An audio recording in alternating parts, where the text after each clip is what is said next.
We'll guide you through how to keyframe in DaVinci Resolve, giving you the control to create smooth transitions and dynamic animations in your video projects. If you find this helpful, consider subscribing and liking the video. First, open DaVinci Resolve and go to the edit page where you have your timeline laid out. Select the clip you want to animate and make sure it's highlighted. Then, move over to the Inspector panel on the top right. If it's not visible, click the Inspector button to make it appear.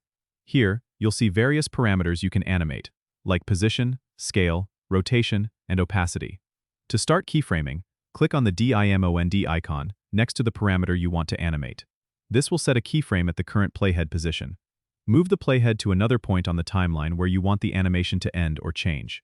Adjust the parameter value in the inspector, and another keyframe will automatically be created.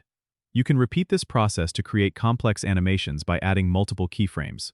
If you need to adjust the animation curve, click on the small graph icon next to the parameter to open the keyframe editor. This lets you fine-tune the speed and easing of your animations for smoother transitions. Remember, keyframing is a powerful tool that allows for creative flexibility, so experiment with different parameters to achieve the desired effect. Once you're happy with your animation, don't forget to save your project to keep your changes. Keyframing can transform your videos from static to dynamic, enhancing your storytelling and visual impact. Don't forget to subscribe and comment if this helped you out.